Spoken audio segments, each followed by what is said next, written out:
Where's it show that's live? Now we're live. Already got All right. started. Already got started. We are live. Early. So anyway, welcome folks. This is the April 23rd edition. We still haven't hit 100 days of Trump, even though it feels like now an entire term.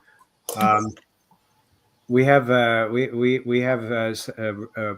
several repeats now as far as who's here. You see me a lot. Ari Sauer is back. Nice to see you, Ari. And Meghan Moody is back. Nice to see you, Meghan. And I have been immersed in litigation stuff this week, so I'm not that prepared for this like Ari and Meghan are. So I'm gonna let Ari or Meghan, one of you two, decide who's driving as far as. Meghan, you can drive if you want to. I've been immersed in book authoring, so. Yeah, so I'm going to talk about litigation, specifically what I'm working on, which is kind of cool and exciting. And it's not cool that this litigation is necessary, but it is cool how we're going to approach it soon and who we're working with on it. So I'll leave you in suspense for a little bit about that. And Ari or Meghan, what do you have on the menu? All right, Meghan, do you want to start us off? Yeah, sure. So I wanted to talk about an issue that I think has been raising a lot of concerns, which are reports that the government is canceling Social Security numbers for certain immigrants. So this has been. Is it true? It appears to be true. There are many sources. I mean, it's been reported by the New York Times, Washington Post, Associated Press. There are quite a few sources coming from both the Social Security Administration and the Trump administration, coming from the White House. So it appears that the Social Security Administration has moved thousands of immigrants' names and Social Security numbers into a government database that is usually used to track people that have passed away. So they call it the Death Master File because it essentially is helping to stop Social Security payments going to people that are no longer living. Well, they are repurposing it, it appears, to enter immigrants into it with what appears to be fake death dates. So essentially marking immigrants as deceased, and then that automatically is canceling their Social Security numbers. So is there sort of... I've heard that it's not just immigrants also. It's happening sometimes to U.S. citizens as well, right? What do we know? I mean, about when immigrants is a big category. Is there sort of any information yet as far as like any, are they all one particular type of category, or are they sort of across all types of immigrants? Well, it appears that at least this first batch was a lot of people that were here on humanitarian parole. So that appears to be, I think that was 6,000 or so that they think were on humanitarian parole. But there's obviously concerns that it's not just been people that are here on humanitarian parole, and that it's going to be an easy, they're doing it very quickly, obviously, and that it is ripe for error. So there could be people that are getting grouped into this that shouldn't be. And well, the parole is clearly political because they are trying to kill the parole categories. They are being stopped in the courts, and now they're finding a different way to punish people that have applied for these. We also know that there have been, there's a freeze on benefits of all kinds for immigration for people in those categories. That's also the subject of litigation right now. Kudos to the lawyers that are working on that. There are several cases with a different focus, but that are on parole. It's kind of hard to keep track of all the cases that are out there actually on these, because not only are there cases, but sometimes there are multiple cases on the same subject being filed in different courts. So it's, we're trying to keep up with everything that's going on. But the Social Security Administration, the cancellation of numbers, did get a lot of news coverage. I do not know if anybody has actually started any litigation in that respect. Sounds like that might be a good, a good basis for a lawsuit for some lawyer out there that's interested in that, and that's something that I would think there might be an interest in. Okay, well that's not good. Does it appear to have stopped, or we don't know yet? We don't know yet, so hopefully we'll have an update next week. And we don't know anything yet about whether like people have had any success in getting numbers. Like what happens? Like after they take a number away, do they like give you the same number back? Do they? I mean, I hope they do. Yeah, I hope so, but I haven't heard anything yet, so I guess we'll see. Okay, all right, more fun news. Okay, what's next? All right, so I want to remind everybody that no matter which platform you're watching us on, you can ask us questions by adding just in the comment section of whatever platform you're using. Yeah, we usually have a couple questions by now. I know we have a bunch of people watching. Everybody's just watching and not asking questions. So we will be answering questions if you have them. Yeah, or if there's a particular topic you want us to try and touch on if we have time. Yeah. Okay. All right. What's next? All right. So, I mean, a couple of things we want to talk about. So one thing that wanted to just give everybody a heads up as to what's happening. There is a new trend that we're seeing of requests for evidence being issued on employment-based cases. Or at least right now we're seeing it on employment-based cases of, for example, H-1Bs, or if someone has an employment-based green card application pending, where we are seeing people receive requests for evidence that request the person to come in for additional biometrics. So normally, for example, for someone who has an I-129 and, for example, an H-1B petition, they do not normally get fingerprinted as part of that process. But we are seeing where they're calling some people in for that. And we are seeing, we're hearing about some of these RFEs mention negative information. That's not the right phrase. What's the exact phrase is,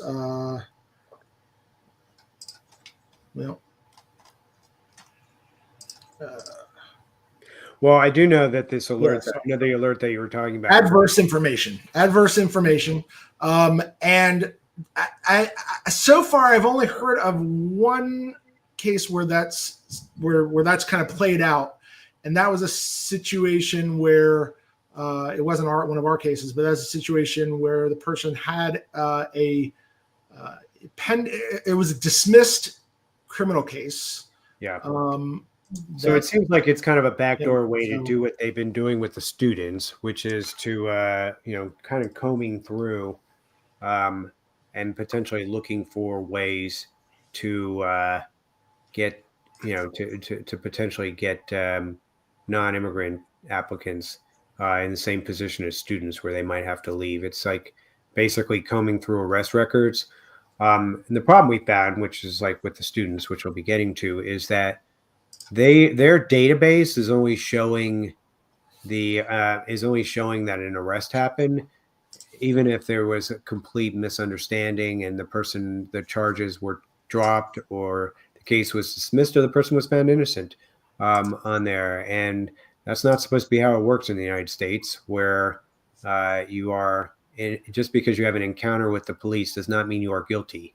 That is the opposite of innocent until proven guilty, and the presumption of innocence, which is at the bedrock of U.S. law. So that's it's disturbing that that might be happening, in a way that is especially where there's no transparency on what's happening. They are supposed to also, by regulation, if they have adverse information, they're supposed to tell you. I believe. I don't think that. I think by regulation they're supposed to. They're required by regulation to sandbag you at by you showing up for fingerprinting and then arresting you at that point without actually giving you any kind of heads up that was what was going on. They're not supposed to. There's a lot of that. There's a lot of that going around. There's things that are happening that are contrary to the law and the regs. So the important thing is, first of all, we're still getting information coming in. This is all really the past couple of days, so brand new. So hopefully we have more information by next week's live stream. But what's the takeaway if somebody gets one of those? Yeah, if you get one of those, here's the thing. When those RFEs come in, they're not coming to the foreign national. They're coming to the employer. The employer is the one that files the petition for I-140 for an immigrant petition, employment-based. The one that files the I-129, usually, I mean, sometimes there are self-petitions for I-129s or I-140s. But, so you have a situation where they're asking the beneficiary to do something, but the RFE is not going to the beneficiary. It's going to the employer. And if, in the situation of if someone has a criminal issue that needs to be addressed, if they end up sending the RFE to the employer, that creates an issue for the employer. So it's really the takeaway here is if any of this happens, if you're an employer or you're an employee and you have a pending I-129 or a pending I-140, and you get one of these requests for evidence, contact the attorney right away so that you can assess the situation. Because again, it's not a given that how to proceed, especially as the employer, how to proceed may not necessarily be a given. Can I make a suggestion that people should be doing if they're in this situation where they had an encounter with the police that turned out it was dismissed and there was nothing to it and the person was actually innocent? Talk to a lawyer about getting that expunged now. It doesn't work for removal, we know that. I don't like the word okay. I always have to give this disclaimer whenever we talk about expungement. Okay, I agree it's a good idea, but for immigration purposes, an expungement means nothing. In other words, I get that. I'm just talking about that you should not be showing up in a database based on an arrest that resulted in a dismissal or that there was no conviction, and that you are that's the problem that's happening with the students, and it's the problem that's happening with it appears to be happening here as well, which is there's noise. And they, in the case of ICE and the students, they're not even looking into whether there was actually a live case. It could be as simple as a trespass. They're just basically putting them in this position. And I think that's probably going to be happening as well with others on there. But you can't, they can see for purposes of, if there's convictions and things like that, expungement's not going to do a thing for you. But just to take a charge that didn't actually result in anything out of the system, I think is something that can be done. I'm not a criminal lawyer, but it is something that I would talk to a criminal lawyer about, because that type of information should not be the basis of an RFE. Right. But I will, again, I not disagreeing with what you're saying. Very good advice. But I will just want to remind everybody that for immigration purposes, an expungement has no legal effect. Right. So that's the takeaway is that right. But I want people to understand. So if you get an expungement of something you're actually convicted of. Yeah, but again, it doesn't matter. You still have to tell immigration about it on any questions asking about if you've been charged or cited. You still have to say about it, just because people think, because for other purposes, it means that it's gone. Right? Yeah. Well, for many purposes, it means it's gone. For immigration purposes, it doesn't mean it goes away. Okay. Also, it's important that you get there's documentation, certified court disposition showing how your case was disposed. You want to get, I say, get 10 copies of that before you get it expunged. And your criminal law attorneys don't think of this that's good because they don't worry about it. So that's important to remember. Make sure you get at least, I say, always get 10 copies of the certified court disposition before you get the expungement done.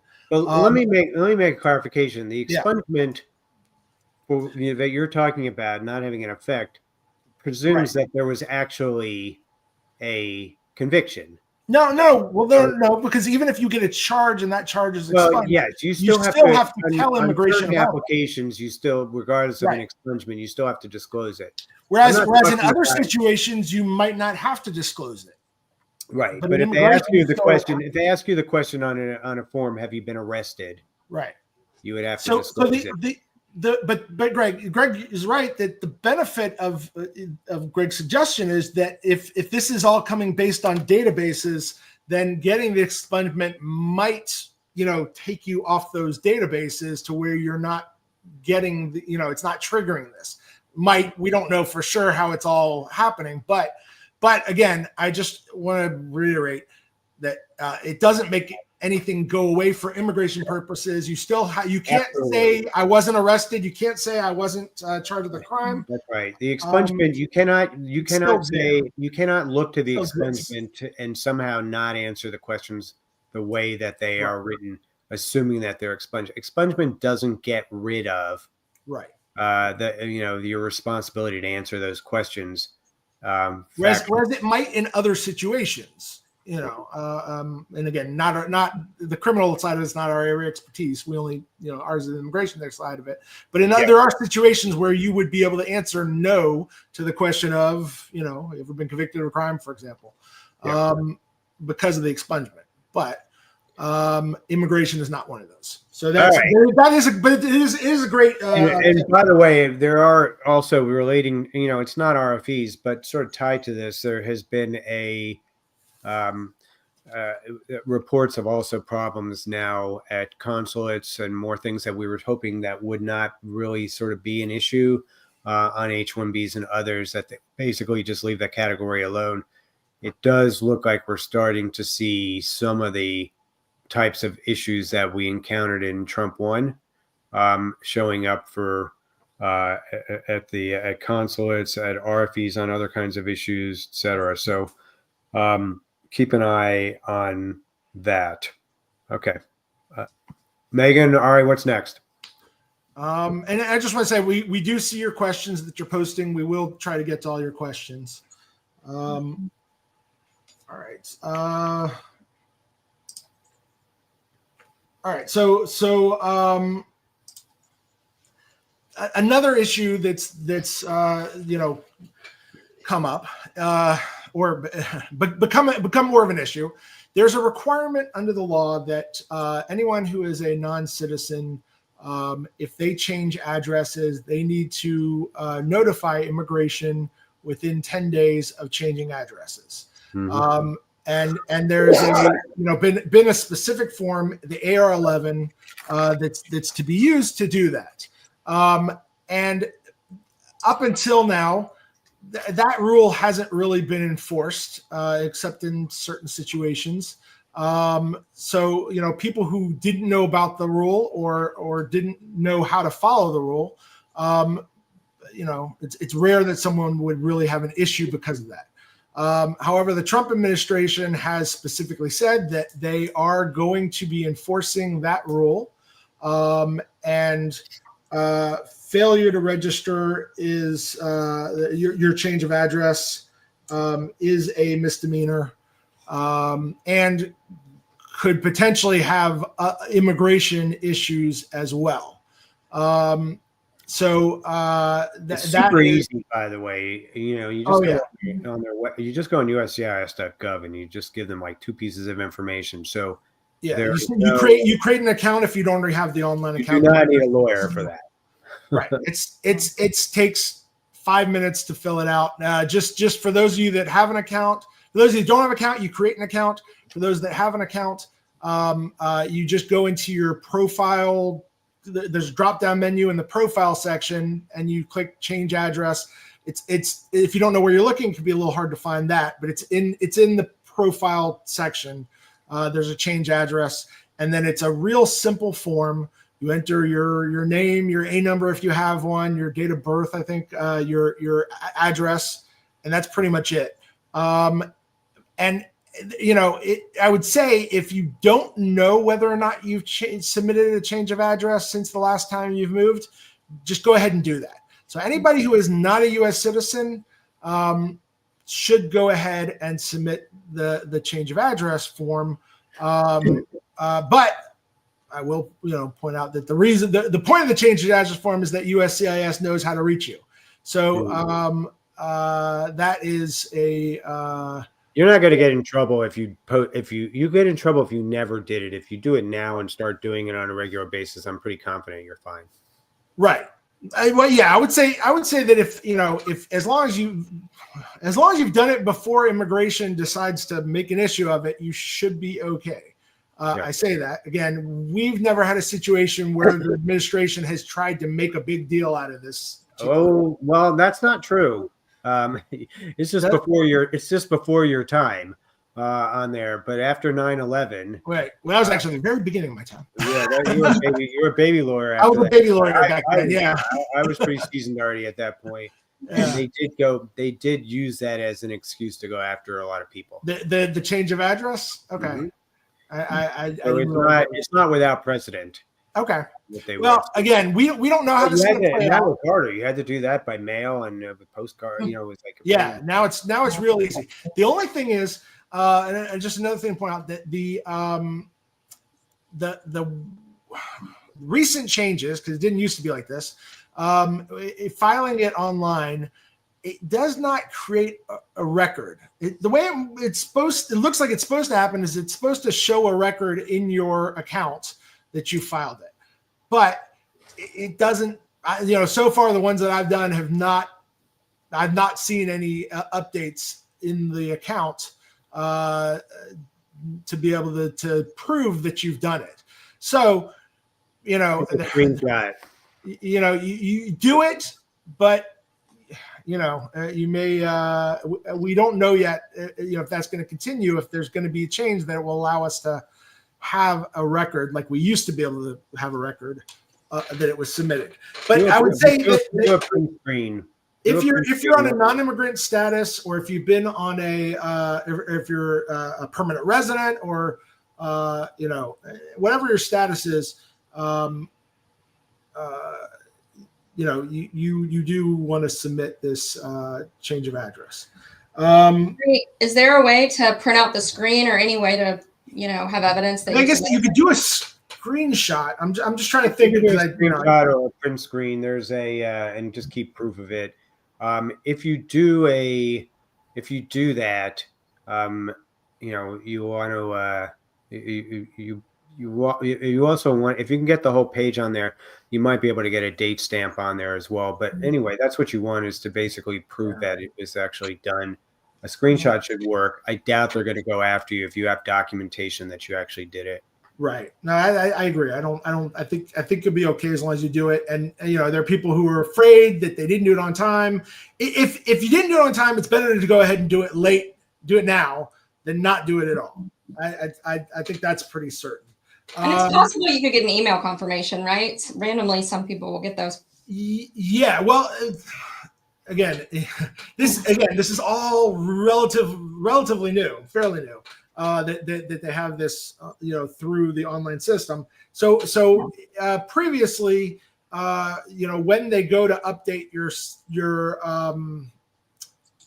to act on the change of address, when they acknowledge it, they would often send an email saying, "Hey, we got your change of address," request.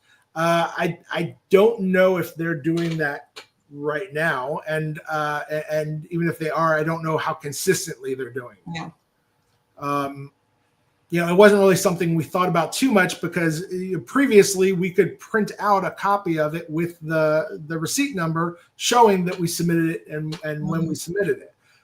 So hopefully, I believe that this is something that's still being brought up with immigration. So hopefully they will fix that in their system at some point, hopefully soon. But just remember, if you move, you have to do that. Yeah, if you move within 10 days, you're supposed to do it. No matter what your non-immigrant status or immigrant status, if you're not a U.S. citizen, there's this requirement.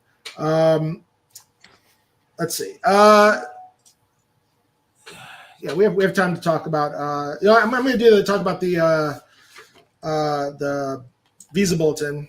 The May visa bulletin has come out, and there's been some updates.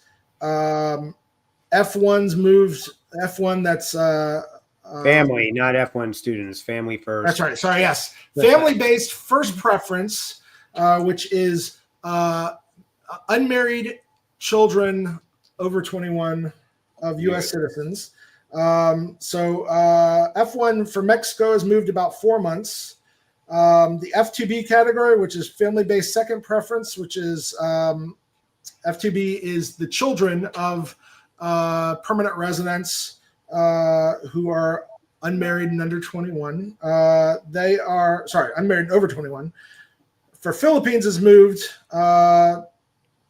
looks about 3 weeks.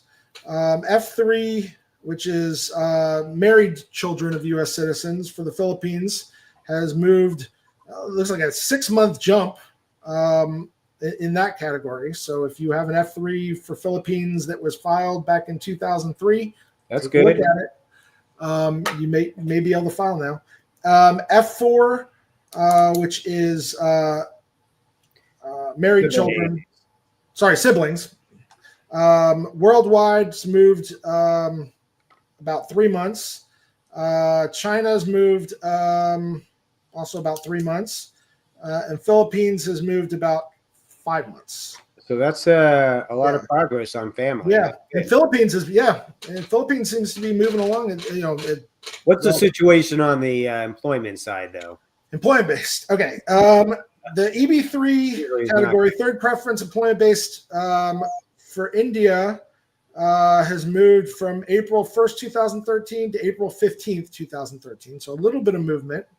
Other workers for India has moved from April 1st to April 15th, 2013 as well. Okay. EB5 unreserved for India has retrogressed from November 2019 to May of 2019. Interesting. And everybody else is no change. Yeah. All right. So nothing. So employment based, there isn't a whole lot to say. Nothing too great on there. And moving 2 weeks is, a month means that, that's better than the 1 week a month or retrogressions and all that, but it's really not ideal. All right. Well, Ari, are you ready for me to tell a little bit about what I'm working on? Yeah. You still have topics on your list. I still have topics on my list, but I can go back to it. Because I was ready to talk about the registration, but we talked about it last week. So if we don't get to it, okay, people can go see last week's. So last week, Adam Cohen and I and Andrew Rankin, we were doing a briefing just on student visa, CVIS terminations, and all the bad things that have been resulting from that. When we had been actually working on individual lawsuits in that regard, and I will say that there have been a string of decisions, courts around the country on an individual basis so far that have been very good, very, almost uniformly, judges have been siding with the students as they've been going into these cases and getting temporary restraining orders. The temporary restraining orders are, a little bit varied, but some of them simply say, put this person back in the status they were, like in the position they were the day before this happened. And so their records are being reinstated. In some cases, it's just the record that's being reinstated. In other cases, there's other things have flowed from that decision to revoke. They've been going. But anyway, Chuck Cook, a lot of you know from over the years that I'm involved with impact litigation, which is we do high impact mass litigation cases against the government, and it's basically the four amigos firms. It's Cook Baxter, Joseph and Hall, Siskind Susser, and Bless Litigation. That's Jesse Bless's firm. And Chuck had a case that he was doing he initially had about 12 people that he was going to be filing for temporary restraining order for the students. As he was working on that, he had a bunch of, as soon as he filed the thing, he had been contacted by a bunch of people who asked if they could be in that suit. He filed an amended complaint and I think was able to get another 100 or so into that. And Chuck had a very quick, big success with that case. And so that was exciting, and he filed that in that case in Atlanta. We Chuck asked if the impact firms would be interested in working together on a class action suit, and we are filing that suit in the next couple of days. It will be a class action suit. So, what that means, the way we're going to be doing it is we are going, as we've done with Impact on the 35 other or so cases that we filed starting in the first Trump administration, we basically charge a much lower fee to be in a case than doing it on an individual basis, would make it a lot more affordable. The difference between our class approach and others is that if the class certification is denied, which class certifications get denied, it's not an automatic, that we could potentially still win for the named plaintiffs in the case. So we are going to be taking that approach on there. And I think, Ari, I've got a link. We're still working on Adam Cohen is still working with our technologist Emily on the getting some of The class action for students banner. Yep, sorry. That's it. There you go. Okay. Take a screenshot of this if you guys are interested.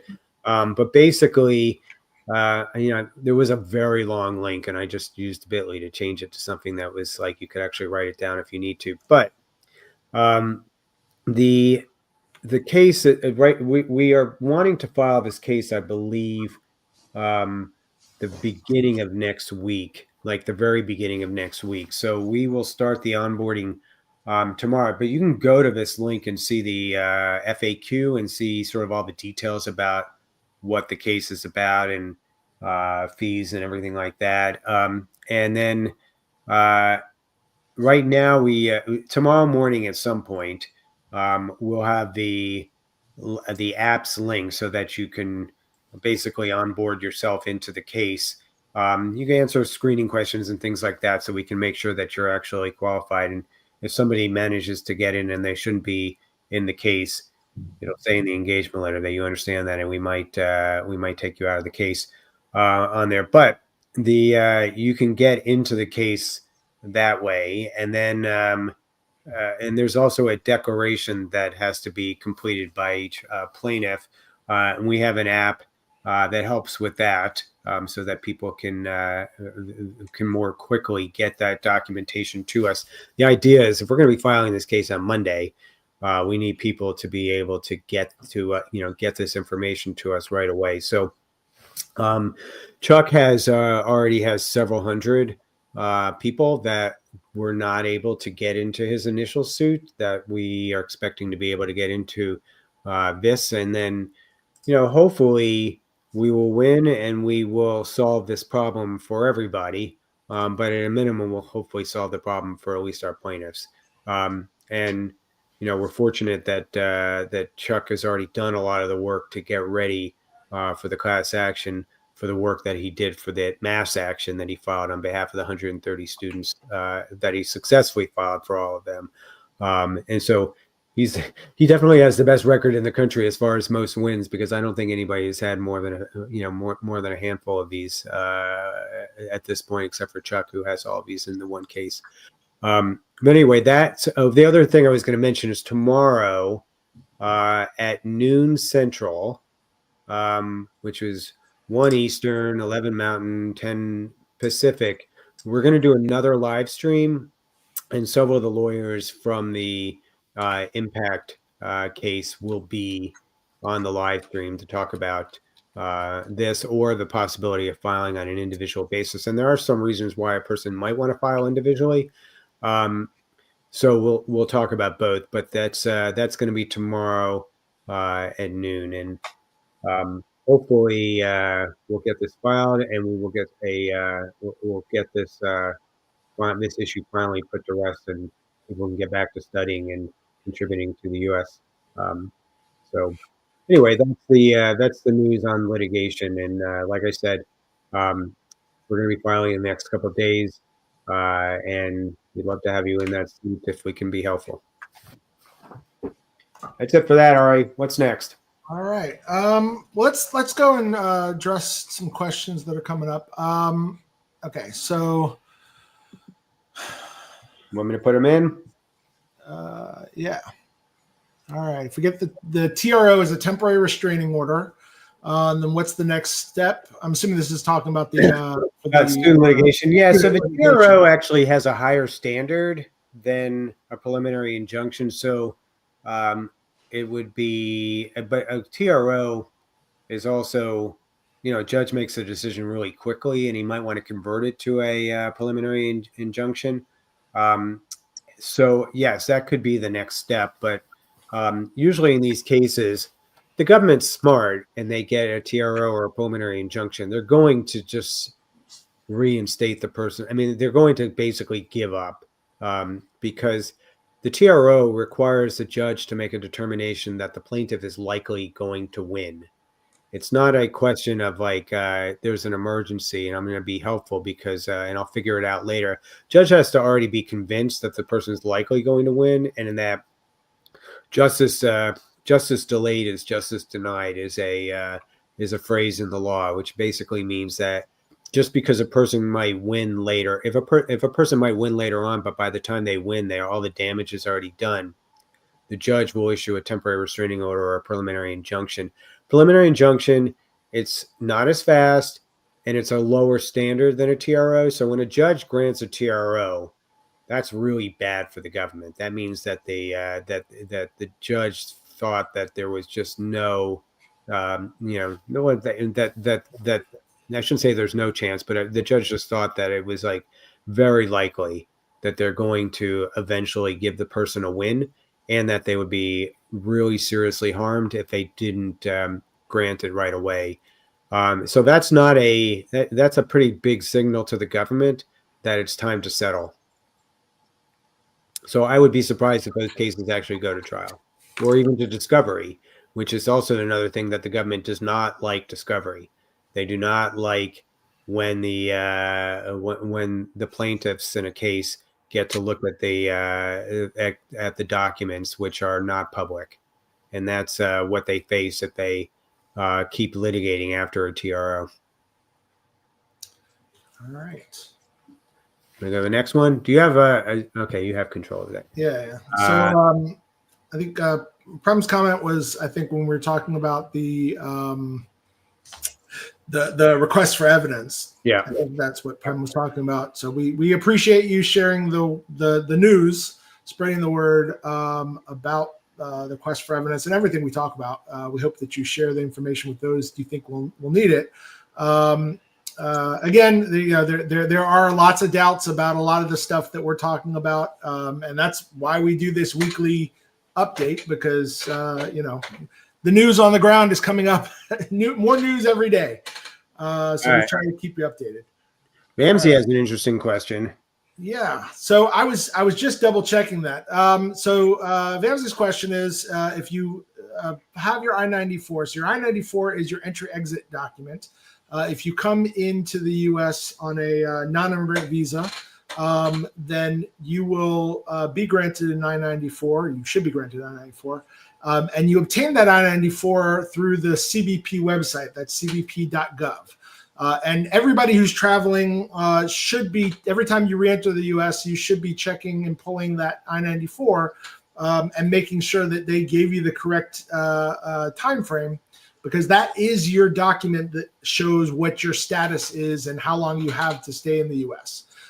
So if you go, the question is, if you go online and see I-94, but you don't see the travel history, so they on the website you can see both the I-94, which is your current status document, and also there is a travel history and entry-exit history, showing hopefully what's CBP's current, records show. But as shown by the question, there are sometimes errors in the system that cause things to either not show or not show correctly. There's been some changes recently on how to get those updates. But basically, you have to have, in that situation where you're not seeing your travel document, what I would say is try it with, different versions of your name. Maybe if you have more than, you recently changed your passport, try it with a different passport number and see if that pulls up a travel history. It may just be under the wrong information. But otherwise you have to have CBP correct that for you. And it was that, there was emails that we can use to contact them. It's my understanding that that's not currently how they're doing it. It may be that it has to be done through the mobile app. CBP has a mobile app. Just off the top of my head, and I wasn't able to re-verify what the current process is. But it also, I think, depends on where you came in, because some of the locations still have email addresses that you can contact them in. Sometimes we have luck with email addresses, and sometimes they want you to go to the deferred inspection site. You can look that up on the CBP website. Right. And just to explain that, there's two CBP offices that you could be dealing with. One is a CBP office for where you came in, the airport that you came into, or the pre-inspection site that you were inspected in. The other is where you live. For example, we're located in Memphis, Tennessee. So Memphis, Tennessee has a CBP office, but someone who came in through Atlanta might need to get that fixed either through Atlanta, or the CBP office in Memphis might be able to fix it depending on what the issue is that's causing the issue. Yeah, unfortunately, people are connecting in a city and they're dealing with CBP in a city, and then they fly someplace 5 hours away. Right. That's not, that's obviously a problem. So the answer is, it is something that you should see about getting fixed.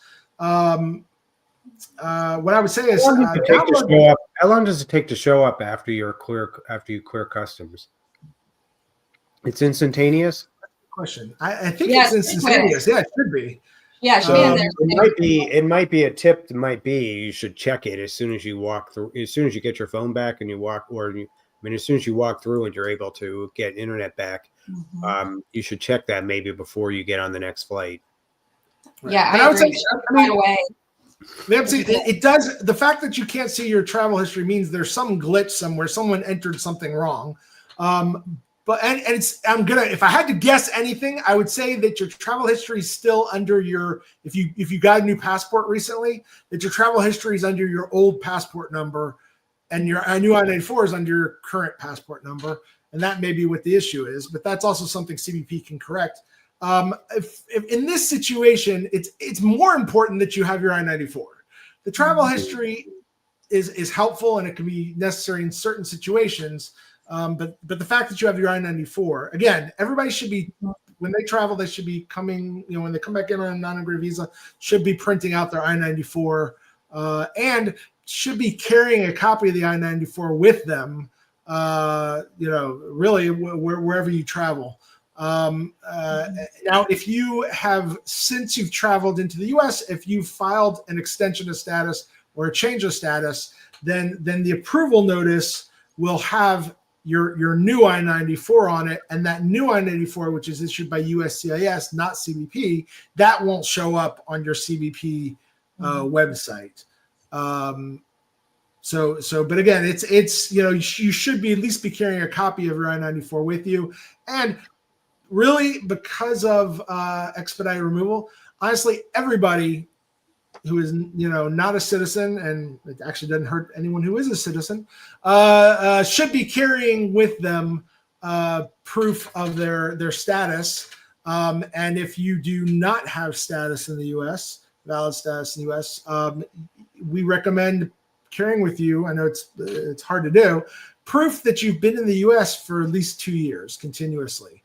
And the reason for that is because there's something called expedited removal, which is an authority that ICE has, where they can deport someone, but they can only do it for someone who has here without status and who has been in the U.S. less than 2 years continuously since their last. Well, I think it has to just not just be without status. They had to have actually, I think, entered the country without inspection for expedited removal. Anyway, okay. that you know what, that may be correct. But I mean, in any case, we tell people always the same thing in this situation. It's like you might as well. It doesn't really matter how you enter the country if you can't prove that you're here legally. Then, as far as they're concerned, you're subject to expedited removal. Or if you can't prove that you've been here at least 2 years, if you've been here without without inspection, but if you're here legally and you have a 994 whatever, you're fine. But if you don't carry, you are actually, the law requires you to carry around your I-94 or your status document is with you to be able to show any time that you're in status.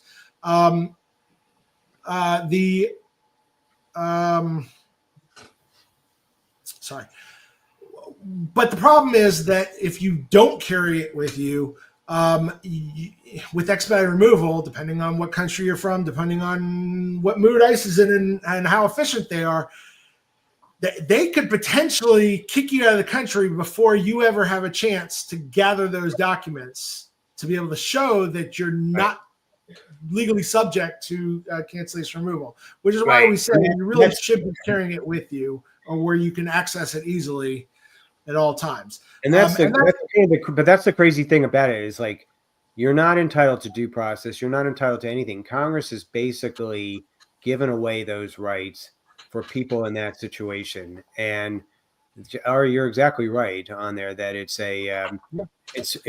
one thing for people that did just get here and enter the country without inspection, have been here less than 2 years. You might say, well, maybe they have it coming, but it applies to anybody who, it's like basically the burden is on you to prove that you're not one of those people on there. Otherwise, they just assume you are on there, no matter, they've removed U.S. citizens and had to bring them back, that they had that were in that situation. That happens more than you would think. It's happened many, many times where U.S. citizens were picked up and expedited removed, and then ICE had to go and bring them back once it was discovered the mistake. So, and we're seeing now that the government does not want to admit they made a mistake and bring someone back when they've made a mistake. I mean, we're seeing that in several cases where they've sent people outside the country that they shouldn't have. Let's get to the next question, because it's kind of the next question is related to this. So Sagar had this question about about carrying proof of legal status. So that would be the I-94, and also for the green card. Yes, you have to have it on you. That is a you are supposed to you're supposed to be carrying your original green card with you at all times. Now I understand that there's an issue of losing it. What I would say is, the official answer to that is make sure you have a copy at home and try not to lose it. And if you do lose it, there's a process for filing for replacement. Get one of these and put it in there, because these have an AirTag, and if you ever lose it, you can at least, the AirTag will help you find where you might have dropped this thing on there. But if you're not going to carry the originals, you should definitely at least be carrying a copy. And again, that applies even if you're a green card holder. You are specifically required to carry your green card at all times. We need to get this off the screen so we can see Meghan again. Yeah, sorry.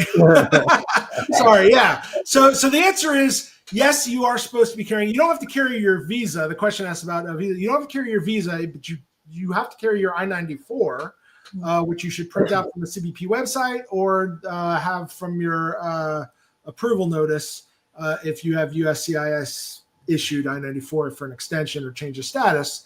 But if you're not, then you should at the very least be carrying a copy with you. Okay. All right. All right. So let's move along. We have Aaron, our friend Aaron Hillis, who is a DSO and is a Memphian. Aaron, yes. Any students can join the case for the that's going to be coming up. well, I shouldn't say any students, but it doesn't matter what school they're at. But, there are some students that are not going to, that have had their CVIS revoked because they had an actual arrest and issue. conviction, and they are potentially removable. It's a very small percentage of the students that we're talking about that are in that situation, but there are some. There are some that are in as well in the case that we have particular fact patterns. We might not admit them to the case, but so far, very few of the people that we're encountering that we've talked to that wouldn't be eligible. But there's an FAQ and there's more information with the link that I had before, and I'll put that up again in a second. We had a question about the timeline for the class action suit. So our timeline is we want to file this case next week. We probably will amend it a week or a week and a half after that, and then hopefully get that TRO. Well, if we may not amend it at all if we if we feel like everybody's had sufficient time to get us the documents and get us everything that they need. But usually in our cases, we file quickly, we do an amendment. You get like 15 days to do an amendment. We usually don't like to take that long, but it'll probably be a week and a half, and then hopefully we'll have a TRO right after that.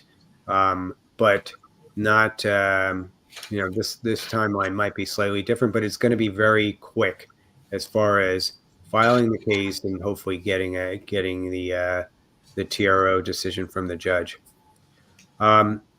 So we had a question from Jacinta Ma, and she is asking about reinstatement. So reinstatement is an option, but it is one that is probably not a super attractive option for most because, Megan, you deal with a lot of Adam and the students team. Mm-hmm. It take many months to get that to get that, and you're not process it. And you're potentially removable while that's happening, Mm-hmm. because your F1 status can be revoked. Your visa's probably been revoked at that point. Some people might be put into immigration proceedings. There's just like all kinds of bad things that happen if you're sitting in that status waiting for months on end. You're Mm-hmm. not in any kind of legal status because you have filed that reinstatement application. Am I correct about that, Megan? Yes. Yeah, you might. It depends, on your situation. But if you're attending school, you're not in OPT, then you might be able to continue, your classes, but you're not technically in any status, and you're, subject potentially to removal. So it's not a really attractive option for most people, but it might be a good option in very limited circumstances if there's not another option. Yeah, you'll see when you go to the FAQ and on the fees and all that it's probably more expensive to get a lawyer to do a reinstatement for you than it would be to participate in our class case on there. So that's the good news about doing a class action, is it will be, the charges that we have, we think are enough to cover our whole budget for this, but it's because we're spreading this out across a lot of people. It's not nearly, I've heard some astronomically high prices that some firms are charging for these cases. And if you want to file individually and you have the budget for that, great. But I think for a lot of people, the class action is going to be welcome. Let's see. Oh, Ramsey thanked us. Okay. If you apply could you still apply for the class action? So that is one that I need to check with Jesse and Chuck on that particular issue about whether I think the answer is yes, but don't hold me to it here. And if you want to email me, I will do that. But that is a good question for the FAQ. And if it's not in our FAQ, I will see that our FAQ gets amended to address that particular question. So thank you for asking that. And then we had a question that was kind of something completely different. So do we work on preparing people for citizenship interviews after the 5 years? Yes, we do. Yes, that is that is our bread and butter kind of immigration work that we love to do when we're in non-crazy times and don't get so distracted with all these other things. But that's the typical kind of work that immigration lawyers do. If you want help with that, Ari, I think, and I think this question specifically was asking about someone whose green card has elapsed. You're not at your green card can be expired, but you are still a permanent resident. Right. You just don't have proof of permanent residency when the green card has expired. And a lot of times people will file the naturalization application when their card is getting close to being expired, and that, on there. But you can have both. You can both extend your green card and file a naturalization application. Right. Well, and it used to be that you had to extend your green card prior to filing the naturalization application, that your green card had to be good for at least 6 months. That is no longer the case. So even if your green card's good for less than 6 months, or even if it expired, that's why I was telling them to schedule a consultation with you. Right. Yeah. I'm a good person to schedule that with. Ari is very knowledgeable. Ari, by the way, and I co-authored. So we had some big news. Ari, we told our team today during our attorney lunch about it. Yeah. But this we are almost finished with updating our volume 1 of a book that Ari and I write together. We just finished the. Actually, I have one thing to do for you on that tonight, Ari. So I will say we're finished, but we'll be finished. We'll be finished tonight with it. But this book is it's called the AILA's Immigration Law Practice and Procedure Manual. What you're looking at is just the first volume of the book. The new one, the 2025 book, is coming out in June. And we wanted it to be have as much of the Trump stuff in there as we could, and we have a couple of new chapters. But anyway, this is like a huge endeavor that Ari and I work on. It used to be annual, and now it's every 2 years this book comes out. But this year it's going to be 3 volumes and 30 pounds. I like the idea of knowing how heavy your book is on there. But this is we're really excited about that, and also it's.